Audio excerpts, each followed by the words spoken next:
Good morning mga kababayan, nandito tayo ngayon sa Anghel Linaw Street, malapit dito sa May Paco Market. Kung matatandaan po ninyo sa mga taga Maynila dyan, sa mga taga Paco, alam nyo naman po na ang lugar na to dati ay hindi madaanan. Yun pala, meron pala nakatagong kalsada rito noon. At nung time na nakaupo si Mayor Isko, kung hindi ako nagkakamali, after yun ng quarantine pero during pandemic pa rin yun, pero nakakalabas na yung mga tao, sinimulan niya pong ayusin itong bahagi na to ng Anghel Linaw Street na ito. As in talagang sobrang dugyot ho ng bahagi na ito ng kalsadang ito. Yun pala ay nandito yung mga nagtitinda, talagang sobrang nangangamoy po, sobrang sangsang ng amoy nung mga kalsada na to.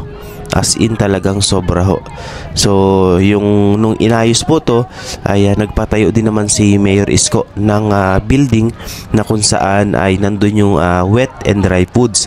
So nagkaroon ng bagong pwesto yung mga nagtitinda po.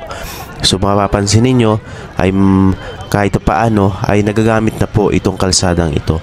Pero yun nga, nakikita natin, update natin ngayon na parang unti-unti na naman bumabalik yung mga obstruction dito sa bahaging ito ng Anghel Linaw Street.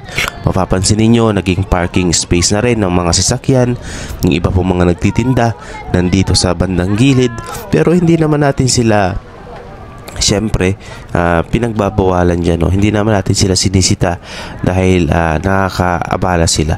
So sana lang ay magkaroon po ng disiplina yung bawat isa na nandito. Sana hindi na ito bumalik sa dati. Naintindihan naman namin yung iba dahil hindi nakakuha ng pwesto po yung iba. So yun, sana ay maging or magkaroon po ng disiplina ang bawat isa na namimili or nagtitinda po dito sa bahagi na ito ng Anghel Linaw Street dito sa Paco, Manila. So mapapansin ninyo ay kahit paano nadadaanan na po ng maayos itong bahagi na ito na dati ay punong-puno po ng mga nagtitinda at ni isang sasakyan ay hindi ho makadaan dito. Isa rin po ako sa mga namimili dito dati. Sobrang baho po talaga at sangsang ng amoy.